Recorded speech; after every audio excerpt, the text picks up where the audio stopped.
So whenever, if you want to, great, whenever you want to get started, or if you want to give it an extra minute, that's up to you. Can the attendees write in their name and their email, if possible, if you'd like to have future correspondence? That would be very helpful.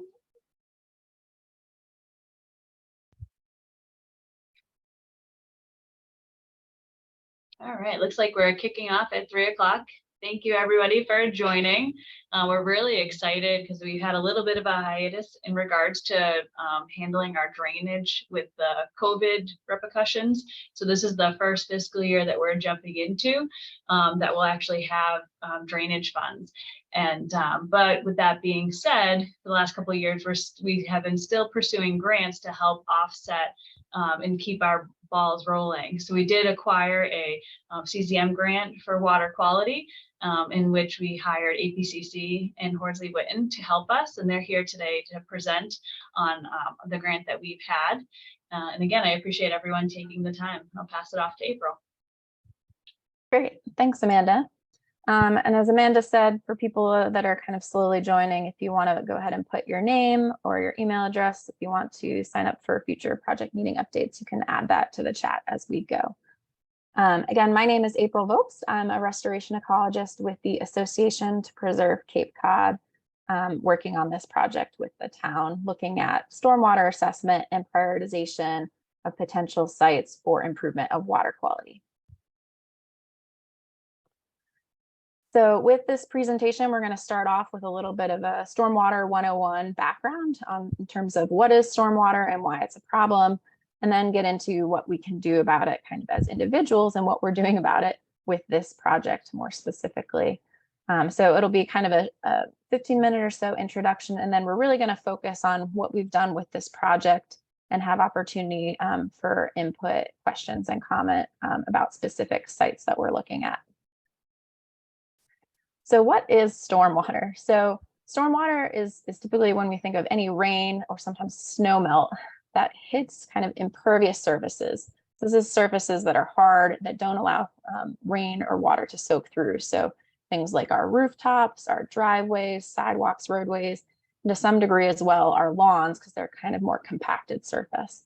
When rain hits these surfaces, it picks up any pollution and runs off rather than soaking in. And then it often goes down to storm drains, kind of indirectly making its way to our water bodies or directly running off into streams or ponds or coastal waters.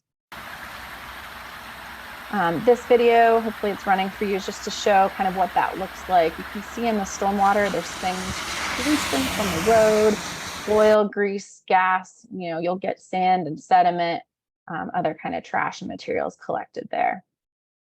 Traditional stormwater management has typically focused on reducing flooding on roadways. So the idea is get the water off the roadways for safety, which is very important. So when you look at water going into a storm drain, most often what's beneath it is what's called a catch basin. And the catch basin does a lot of preliminary treatment of pollution. It'll allow for any settling of sediments. The design allows for flow in and out of the system, and kind of this shape of the outflow allows for floatable things like oil and grease and trash to get removed. So it provides some pre-treatment of water, but water quality improvement wasn't really the focus of design of kind of this conventional stormwater management. So what's really missing from this is treatment and removal of nutrients. So again, why is stormwater a problem? It picks up all of these things off these hardened surfaces, nutrients like excess nitrogen or phosphorus, bacteria from pet and wildlife waste, metals, oils, other kind of sand or sediment from our roadways. It can include other chemicals, fertilizers, pesticides, things off of lawns or trash, or even kind of thermal stress, which is like heating of the water as it comes off of really hot paved surfaces. So all of that makes its way either directly into our waters or kind of through these storm drainage systems, through our storm drainage and catch basins. And the source of that pollution can vary. A good portion of it can come from our cars and vehicles. A lot of it can be from landscape practices, what we put on our lawns, whether it's fertilizer, other chemicals.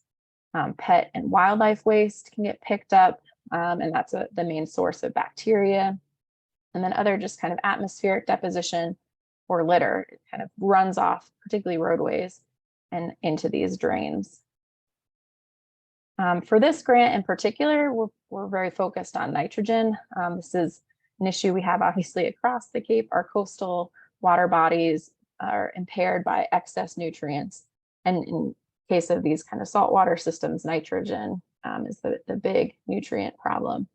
So looking across the Cape, on average, about 8% of nitrogen in our coastal estuaries comes from stormwater runoff, and another 9% from fertilizer use, which often is linked in with stormwater runoff as you get rain washing any excess fertilizer off of our landscape properties. The main source of nitrogen in the coastal estuaries is septic. That's still a really big piece of what we need to do to address water quality improvement on the Cape.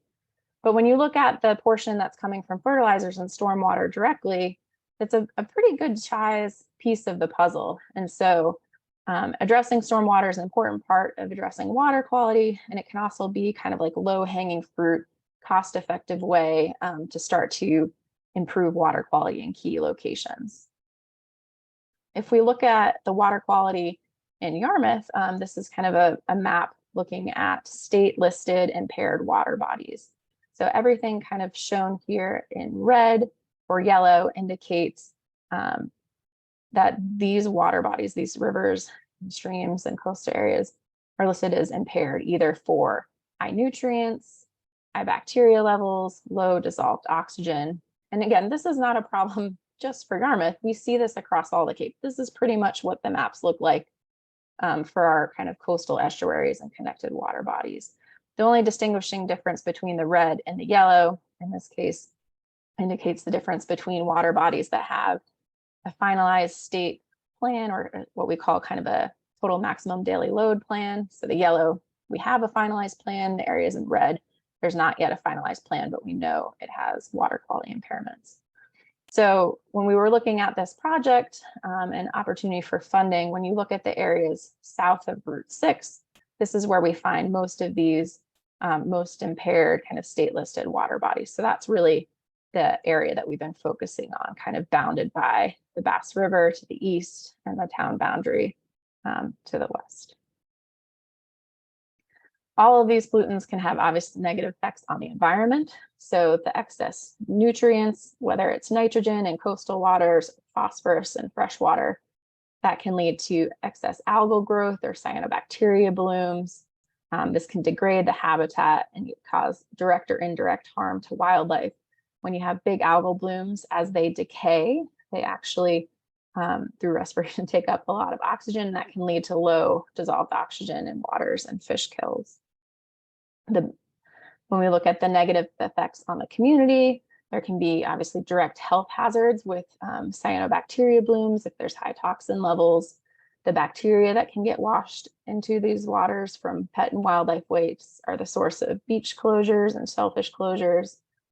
You have nuisance algal growth if you have these big blooms, and obviously the aesthetics and odor if you have really poor water quality in a concentrated area is both problematic for our own recreational uses, but can also impact things like property value. The map shown here, it's a little bit harder to see the detail on this, so apologies, but this is showing kind of shellfish suitability in growing areas. So I'm thinking about impacts on our recreation, commercial activities, the areas that you can see in red as you get into some of these kind of upper areas along Mill Creek, up at the upper end of Seine or Swan Pond, and sections of Bass River. All of these red or pinkish colored areas indicate areas where shellfish growing has been prohibited because of poor water quality. And this schematic, I think, is a useful one just to think about how our development has impacted stormwater pollution and runoff. In a more natural area, what you see on the left, typically when it rains, you get a lot of that rainwater soaking in, either shallow infiltration or kind of deep infiltration, which in our case goes back to our groundwater. You get relatively low portions of runoff. Whereas if you get into a more urbanized, and obviously we don't really think of the Cape as urbanized, but we do have a lot of developed areas, you have more hardened, impervious surfaces, so you get a lot less infiltration or water soaking in and a lot more running off, as well as all of these surfaces where you're able to pick up all of that pollution. So what do we do about this? So there's kind of three main actions to help solve this problem.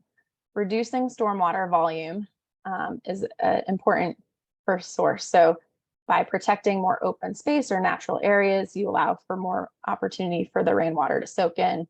Having developed areas where there's less hardened surfaces, more natural or pervious materials is another option. And the town, I know, has been doing a lot of work looking at putting in porous pavements in different areas to allow water to soak through rather than having a more hardened roadway surface. You can do the same thing on your own private properties in terms of providing more natural space, less hardened surfaces, or trying to redirect water flow to stay on your own properties. You can also focus on reducing pollutants at the source. That's a key piece. So how we manage vehicle maintenance can help reduce any kind of pollutants coming from those. What we do in terms of picking up pet and wildlife waste reduces the source of bacteria. And what we do on our own properties in our landscaping, reducing and eliminating use of things like fertilizers, pesticides, or other chemicals, again, reduces the pollutants directly at the source.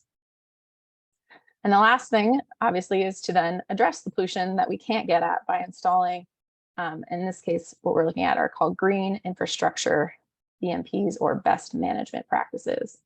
So this is going beyond just that traditional storm drain, going to a catch basin and integrating green design, which includes soils and plants, both to help kind of mimic that natural system that allows water to soak in and create conditions where we can kind of have this anoxic zone that allows for the bacteria and nutrient breakdown. So we remove those pollutants before they wash into the waters.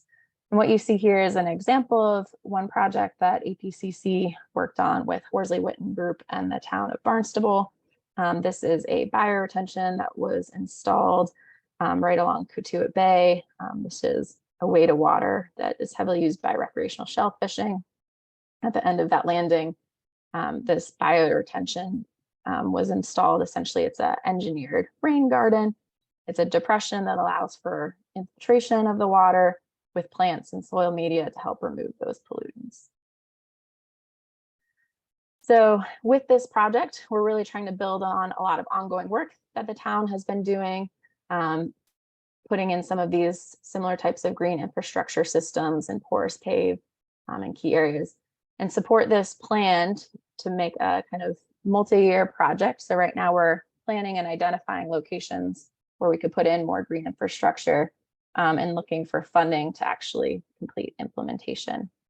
So as Amanda mentioned at the front, this project is being funded by the State Office of Coastal Zone Management through a Coastal Habitat Water Quality Grant. And it's really focused on looking at this area south of Route 6, where we know we have these more impaired waters, and kind of doing planning, identifying and prioritizing locations for stormwater improvements and developing concept designs, which we want to review with you guys today and get your input on some of those top designs. So the goal of the project overall is really focused on improving coastal water quality. So by reducing or eliminating pollution from the stormwater runoff, we want to see those improvements. Kind of the long-term outcomes of this would be reducing bacteria and nitrogen entering the coastal water bodies, reduction of phosphorus in the more freshwater areas, reducing beach and shellfish clothers by removing more of that bacteria in our stormwater runoff, and improving habitat for fish, shellfish, and wildlife. Overall, restoring water quality for human use, things like fishing, shellfishing, boating, and swimming. And so with that, I'm going to turn our presentation over to my colleague, Michelle, who's going to talk more about our process for this project and the top sites that we are seeking your input on. Thank you, April. Can you all see my slides? Yes. Yep. Excellent. My name is Michelle West. I'm a water resources engineer at Horsley Witten Group, and the project manager for this project with Yarmouth and APCC. So just to go into our approach for this project in a little more detail, we started with data collection. So we worked with the town to collect all of the spatial information they already had, GIS information of the infrastructure, the pipes in the roads, the catch basins, things like that, areas of high groundwater and existing projects and practices that they already had in place, that sort of information, as well as any studies, recent studies that they had been doing in this area of town already. And so from that, we were able to put together information in our iPads so that we could collect data and see data at the same time when we were out in the field. So we headed out. It was a big group of us and many days to go and investigate these target areas that April had talked about. And what we were looking for were existing problems where untreated, unmanaged stormwater was entering the various water bodies. And we were looking for the drainage areas to those locations. Looking also for site constraints, taking pictures, collecting data, talking to locals and residents that we ran into along the way. We did that for over 80 locations in that portion of Yarmouth. So we visited a lot of different spots and saw a lot of great places. And then what we did was narrow that down to about 28 that we actually developed concepts for. The idea was if we had a lot of areas that were similar to one another, that the town could use concepts developed for one to perhaps apply to other locations. So we didn't need to do concepts for all 80 sites that we went to. And the way that we developed those concepts is we put them into these field forms. So basically 2-page or 3-page fact sheets that described the existing conditions at the site and what our recommended concept was.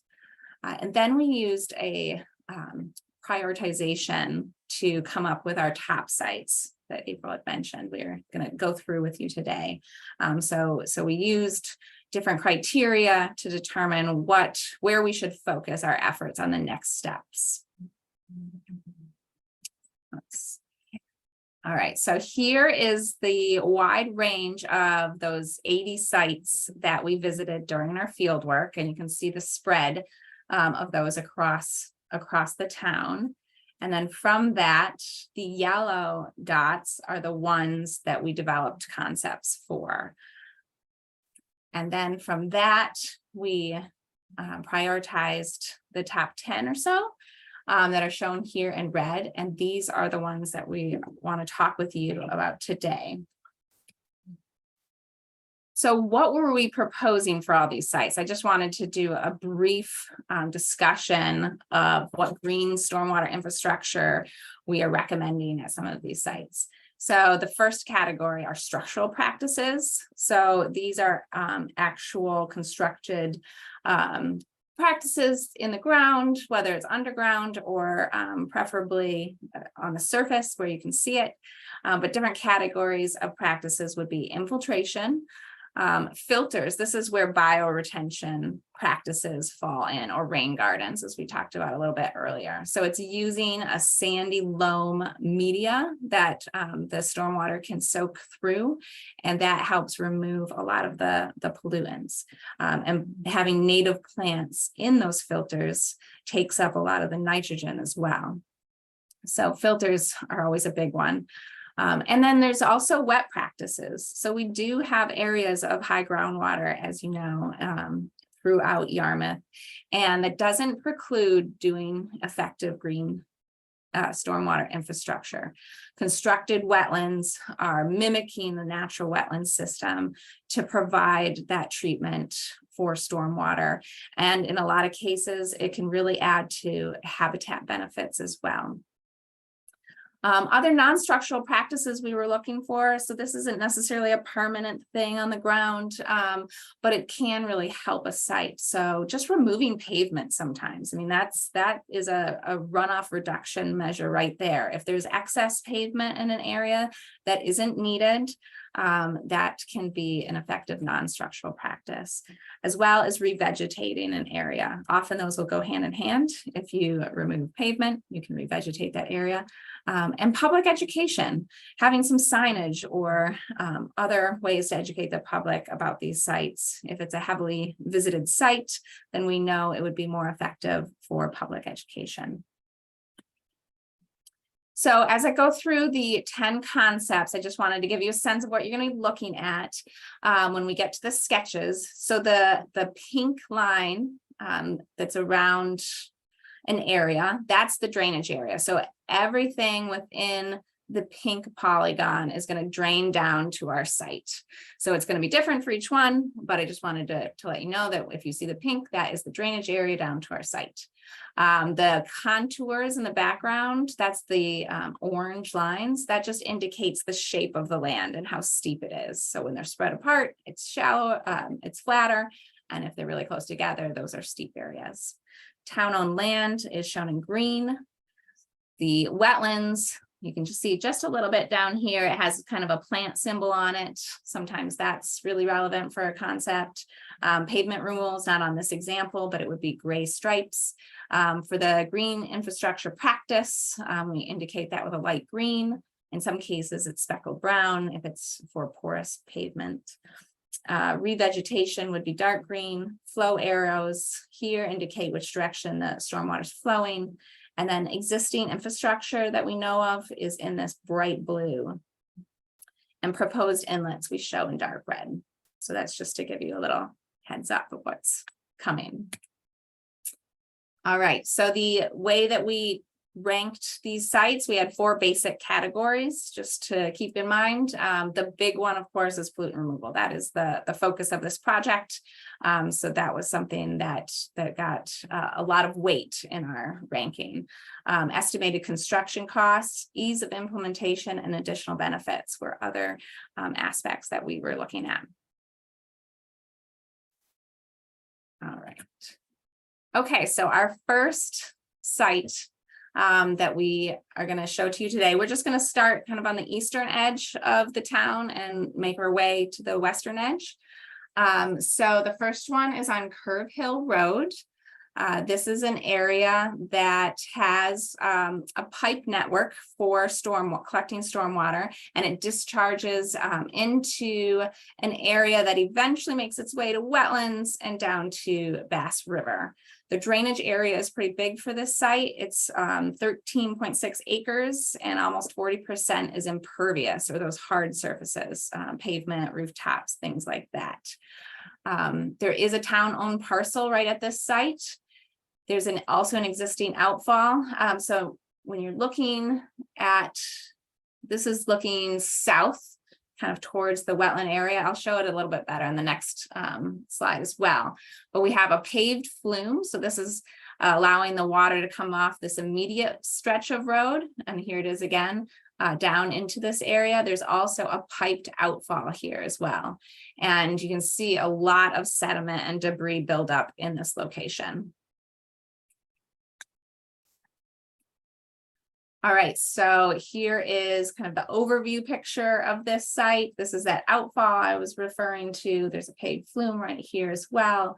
And down here is the wetland that leads down towards Bass River. And so the concept here is to convert this area of the town-owned parcel into a constructed wetland to more effectively manage and treat the runoff from this drainage area.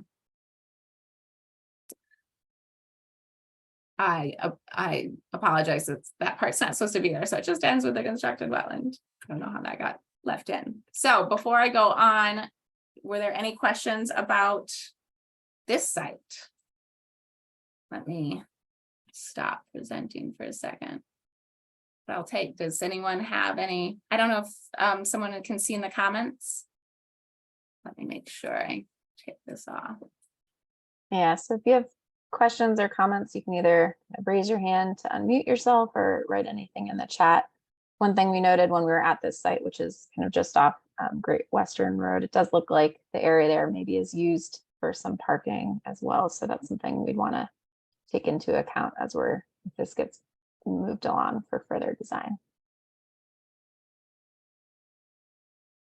I don't see anything in the chat. So if you want to move along to the next April, one. I'm not raised sh- hand. I was just going to say, I don't know that we can see the chat box, so we might want to ask people to take themselves off mute. Yeah, they can raise their hands. We have a Dennis copy. Yeah, I just went to the chat and it says the host has disabled attendee chat, so we can't enter anything into the chat box. Yeah, I'm trying to get that fixed. Thank you. Yeah, so I guess until we get that fixed, if you have any questions or comments, you're welcome to kind of raise your hand and be taken off mute. And Amanda can manage that.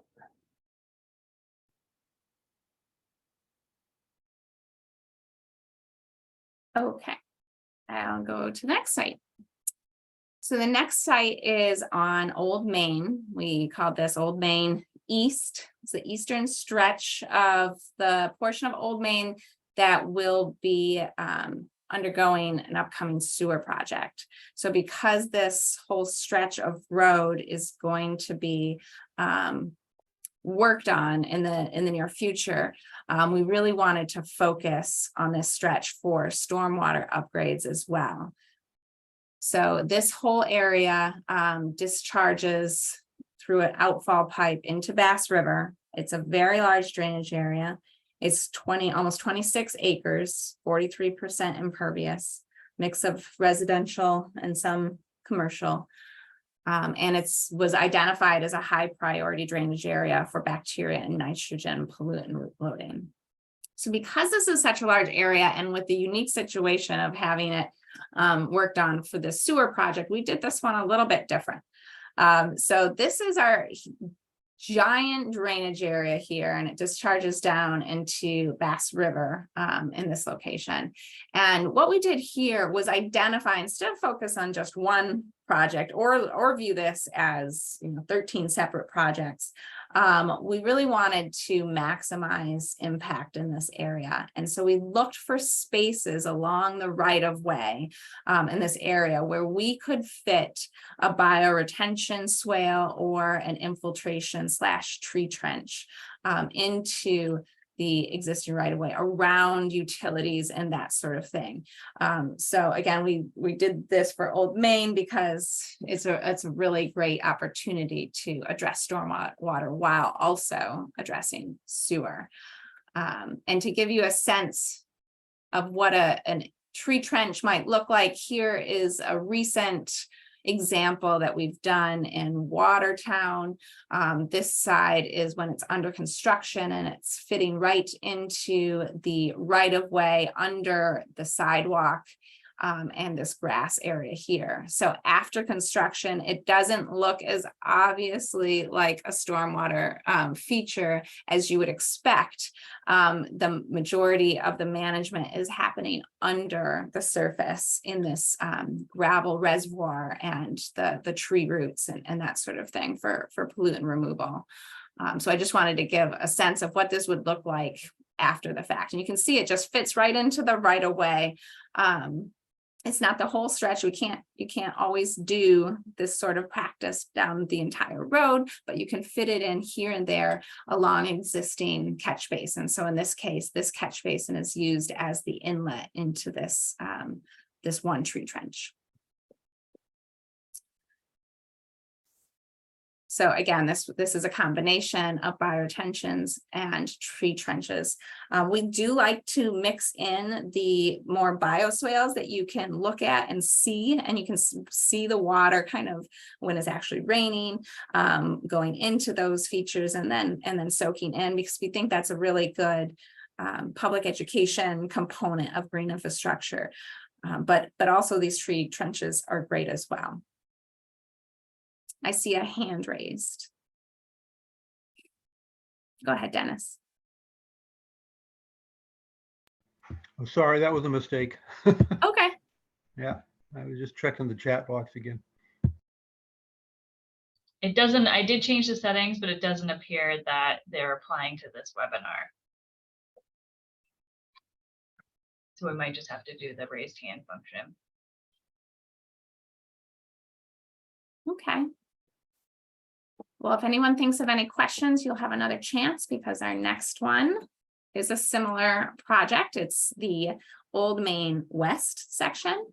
So this is similarly a very large drainage area that discharges directly to Bass River. It's 33 acres, about 30% impervious.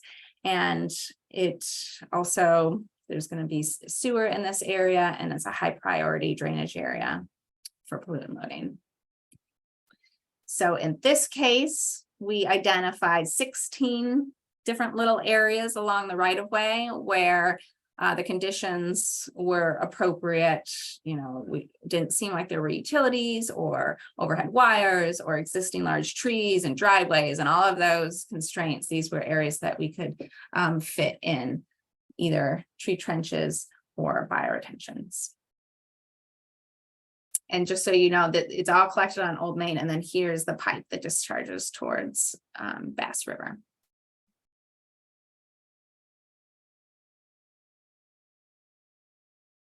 All right, so the next site is the end of Homer Avenue. This discharges directly into Bass River here. It's about 0.4 acre drainage area, 40% impervious, steep beach access road here. It's not for boat launching or anything like that, but people do park along here and walk to the beach along this area. There is an existing leaching catch basin here. So it's a catch basin with no pipes or outlets. It's meant to soak in, but it was clogged with leaves and sediment and other debris in this area. All right. So the concept for this one is to do some pavement removal. We made sure that we weren't removing any pavement right next to a driveway. It was always further down from the driveway. And putting a bioretention in this area, as well as adding some vegetated buffer before to help protect the beach area and add some resiliency to the end of this road. We thought this would be a good spot for educational signage as well.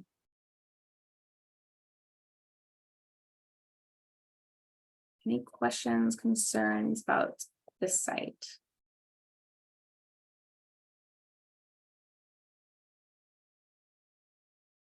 Okay. The next one is in the same general area. It's on Wood Road, just up from Old Main. This is it currently drains into the Old Main West drainage area, which flows to Bass River. The smaller drainage area just for this site is 1.7 acres, almost 50% impervious.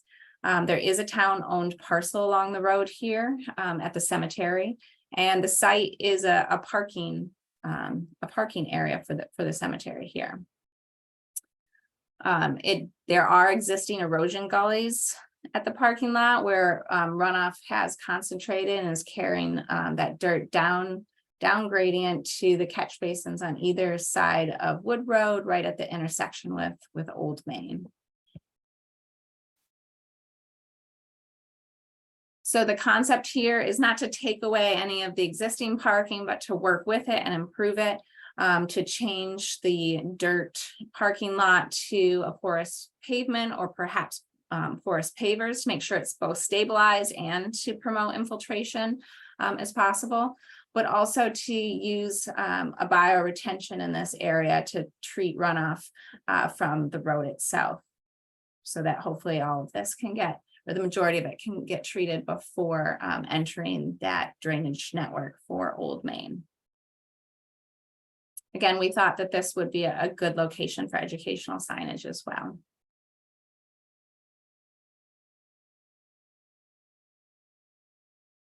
All right, let's see any hands up. Oh, Jordan.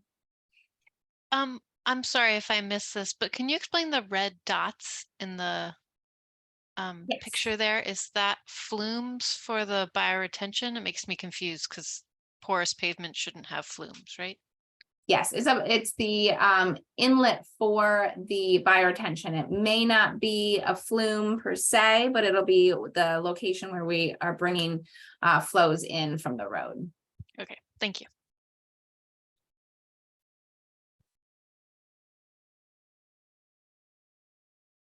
All right, we can always circle back to any of these sites too at the end. All right, so, oh, Jordan, do you still have a question? Different one. Nope. Okay. Thank you. PR3 is Lake Road West. The existing conditions here is this area drains to some wetlands that eventually make their way to the Parker River. The drainage area is 8 acres and it's about 30% impervious. There's a town-owned parcel here. It's definitely one of the mapped high groundwater areas. There's an existing drainage channel that you can kind of see through these trees here. And there's a lot of sediment and debris buildup around the catch basins in the road and in the channel itself. And this was a high priority drainage area for the bacteria and nitrogen pollutant loading as well.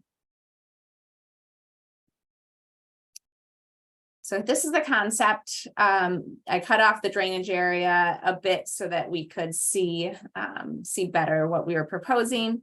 So you can see the town-owned parcel here is triangular, and that channel kind of connects to these pipe networks here.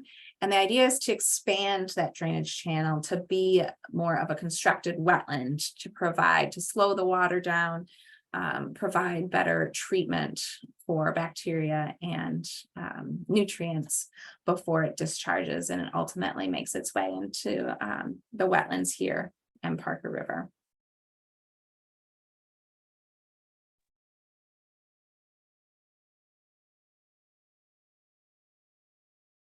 All right, the next one is just up gradient of the last one. It's in the Lake Road neighborhood. That ultimately drains to the same area. And what's nice about this area is it seems to be up gradient of the high groundwater area. So we feel like we have a better ability to infiltrate in this drainage area. So it's 1.45 acres, about 43% impervious.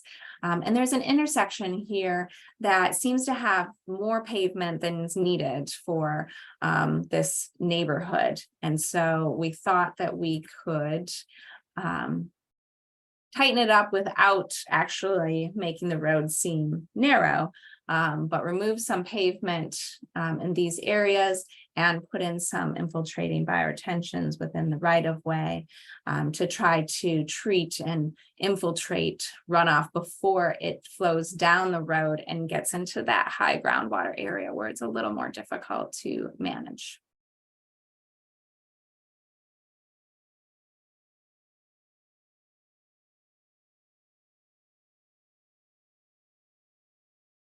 The next site is on Standish Way.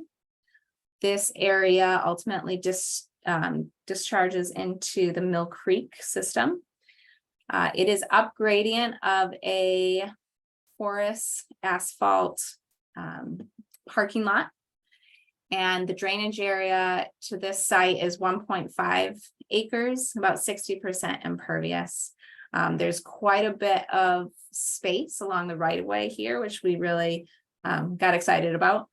And there's already a planned project to try to improve stormwater management in this area. So it makes it a great opportunity to make sure green infrastructure is used in that planned project.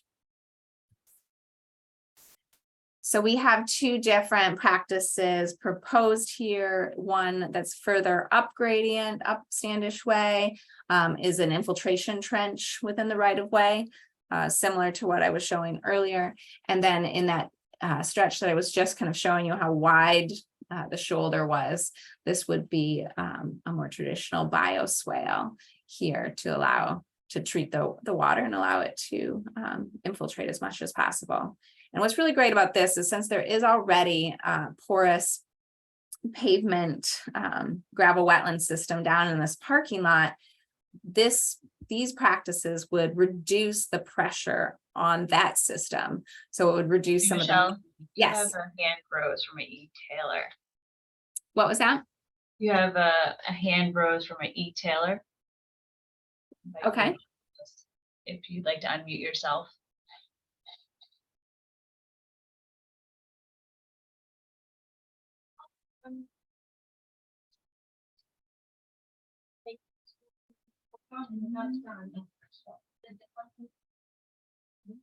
Maybe not. Guess you can continue. Oh, no, you're good. Okay.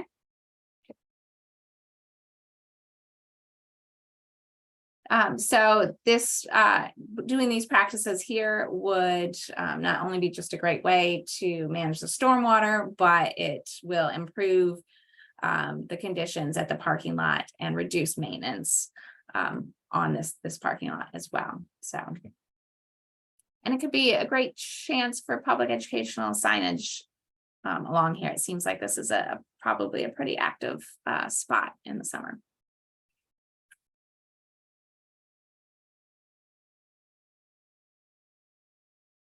Okay, C5 is up on Baker Road, which is a residential area along the western side of Mill Pond. The drainage area for this one is just under an acre, 50% impervious. It's a low density residential neighborhood, and there's no existing stormwater infrastructure here. So the water just runs down the road towards, this is a buffer to Mill Pond. Mill Pond is right on the other side of this vegetation. And the water just kind of, you can see there's evidence that the water ponds at the end of this road, and there's debris, there's sediment, there's leaves, all sorts of buildup right on this edge, as well as invasive species in this buffer. And here's the drainage area to this site. So the idea would be to remove some of this pavement that doesn't seem needed for this area in terms of parking, and put in a bioretention to treat the runoff and improve this buffer to Mill Pond while we're there.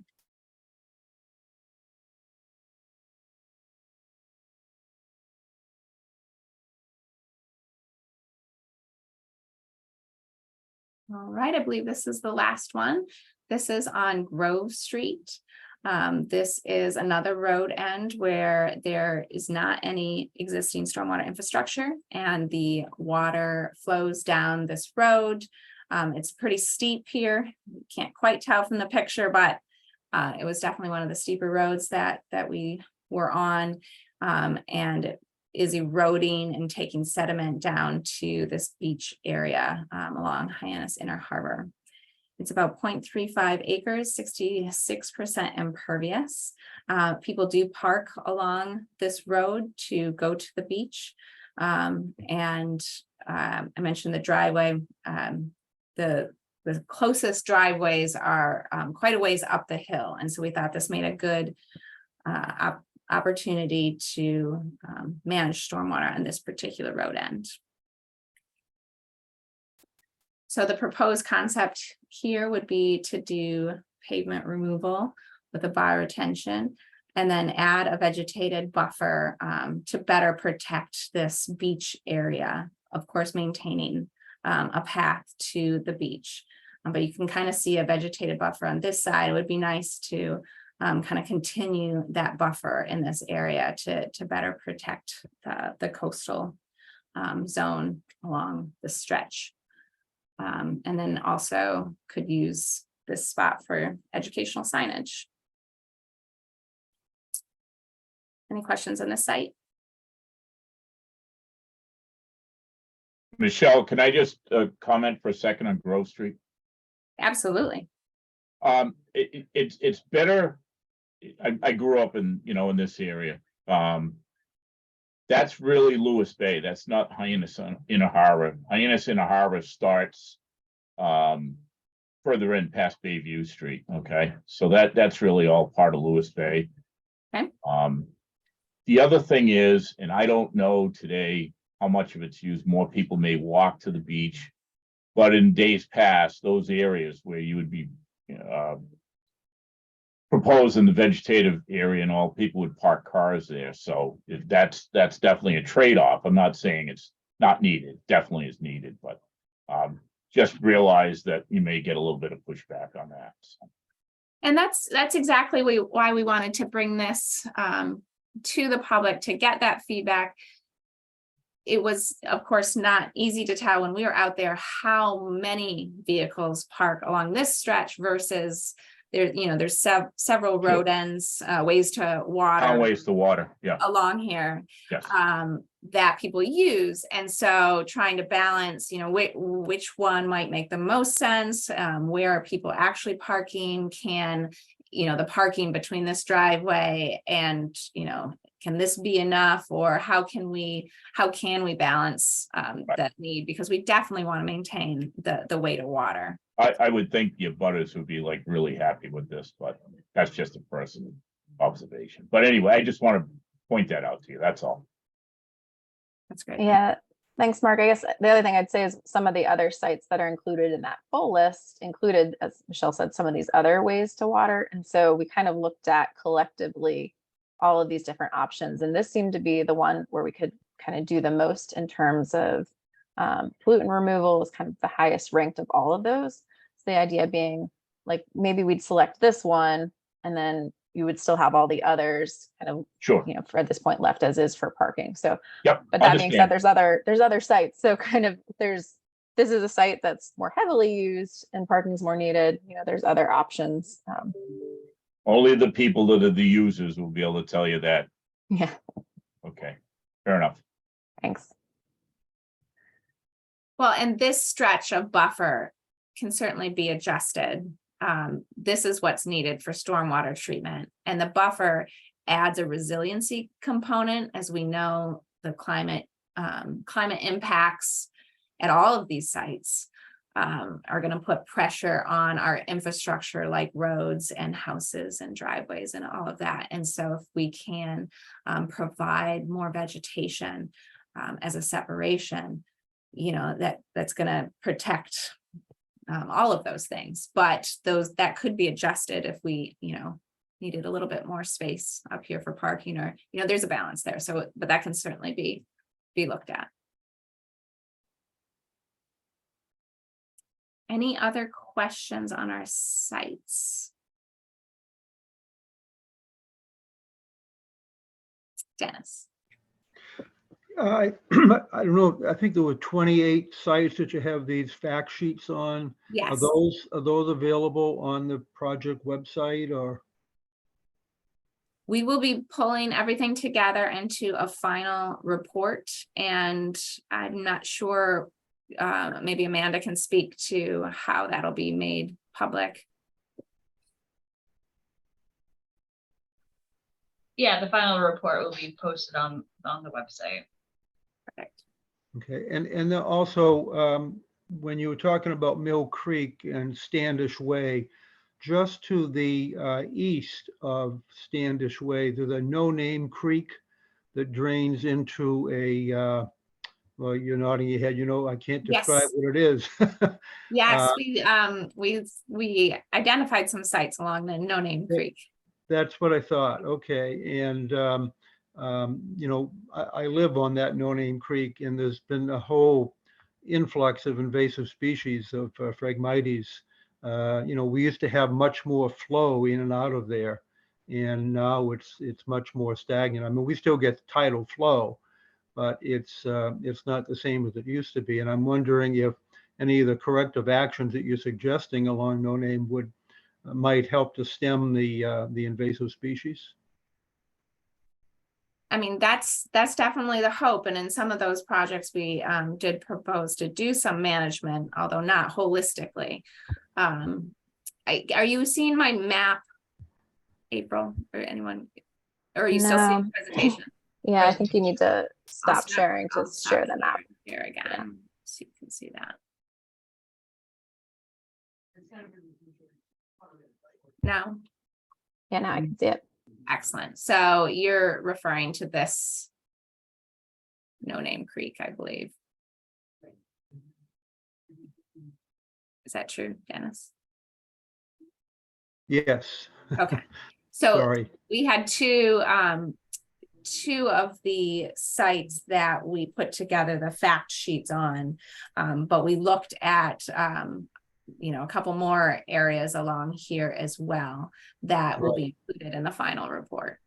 Right. And in terms of what abutters can and should do, I suppose it's, planting native species along the back of our property and things of that nature. Absolutely. And I think that having more of a vegetative buffer to the wetlands, to any of our resources, will really help. We did see various, lawns cut up pretty close down to the wetlands, and that's a clear path for the invasives to come in as well. Yeah. I know the one you mean.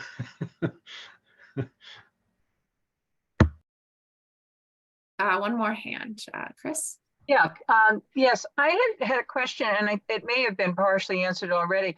Because when I was looking at the Grove Street area, that's off a park down in Hyannis Park. And further along from there, sort of to the east of it, between it and Glenwood Street, there is an area that is a street that's never been paved or accessed in there. In other words, it shows sort of as in terms of when you look at property, things like that. And so, I'm wondering if that could be of some use in some way, although some of what you're saying is that there's already primary sort of vegetation and other things on it. It's not paved, that probably already is serving some of its purpose. But there is that space. It's, between several houses there, that if, some other kinds of system or something was needed to deal with that long stretch of park, and particularly with things that flow down from Glenwood Street, sort of down towards the bay. Although I do think of that as the Hyannis Harbor side, even if it's still Lewis Bay. And so, so that, thank you, that I think it's part of it got explained because the fact there's already natural vegetation in there. There's no pavement. But what was that area again?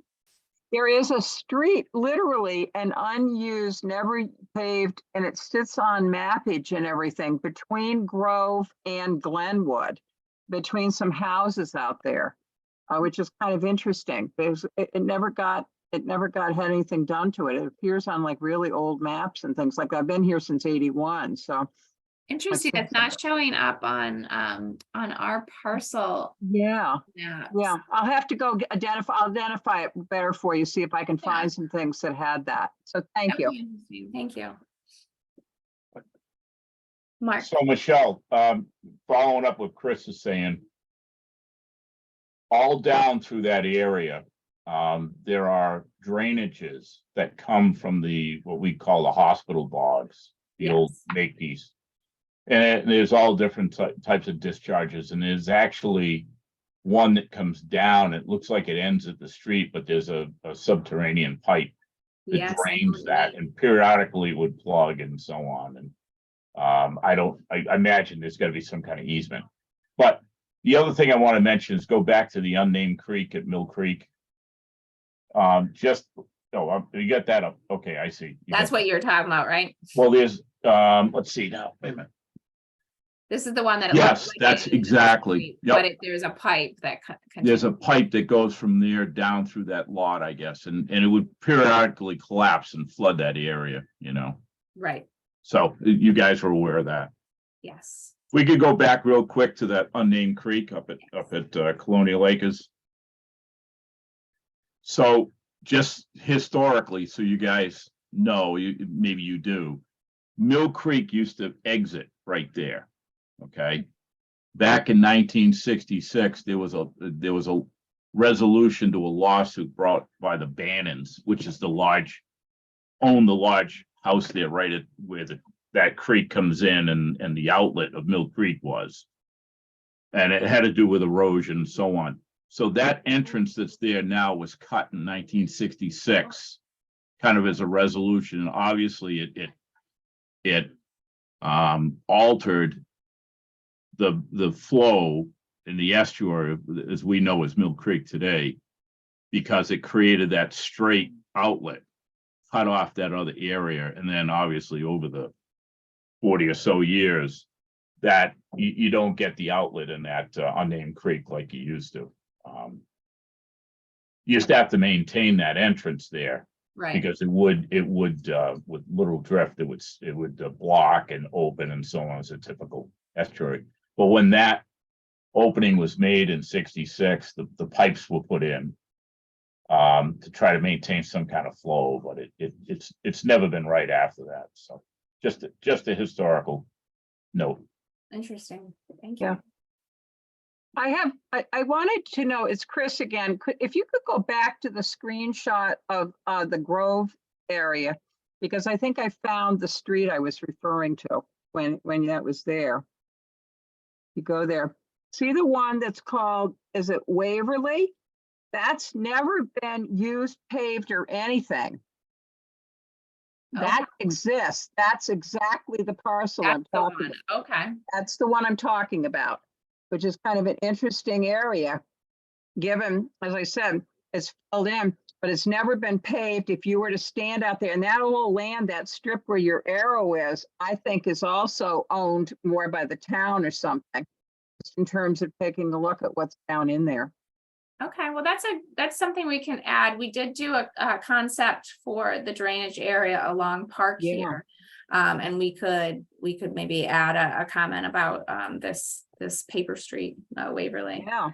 Yeah, as I said, because it is undeveloped land and it's no man's land in there. I always thought it was town ownership. So thank you. Thank I'm you. glad you did the screenshot, because then I realized what I was talking about. Thank you. Yeah, no, that helps. Thanks. Just to give a heads up, we only have 3 minutes before another meeting starts at 4. I offered to anyone who would like to follow up to please email me at alima@yarmouth.ma.us. And just wanted to give an opportunity for April and Michelle to close out. Can I also make just one more comment? And that is, I am increasingly concerned about the issue of the by right ADUs, because they're talking about 2 additional parking spaces of vehicles on basically what are 10,000 square foot lots before we have any sewering. And so this has made a lot of concern to me in terms of what that's actually going to do to our environment, and particularly when we're looking at trying to control a lot of this pollution within our soils and that. And then I'll shut up. Thank you. Thanks. Yeah, thanks everyone, and apologies. We have to kind of keep it short so that we don't overlap with other meetings. Going to my last slide first so we don't run out of time. There's my email and Amanda's if you have other questions or comments that come up after this, or you want to make sure we have your email for future information. APCC has our webpage, apcc.org/stormwater, which has more general information about stormwater management, rain gardens, and what you can do, native plantings in your own properties. So feel free to go to those. And as Amanda mentioned, the kind of final report, which we're working on now with all of these different concept designs, will go there. And I'm just going to backstep a little bit, kind of where we are in terms of next steps. We're going to be taking all this effort from planning, kind of trying moving forward towards implementation. So we'll take the input we've received here. Again, any further input we get on the other sites or report, along with the rankings by the criteria that Michelle mentioned, and town input to inform what'll be kind of selection of which top sites will move forward first for further development. So right now, this week, we're working on submitting a grant proposal for additional CZM funds to fund that next phase of design, permitting, and construction of top sites. And the town's also working on a proposal for a grant working with Hyannis Park Association on additional work. So I'll just wrap up there before we get booted off, and thank everyone for joining. Again, if you have any other questions or comments, please reach out. We appreciate you all joining this afternoon. Thank you. Thank Great you. job. Thank you. Really beautiful presentation. Thank you. Thank you.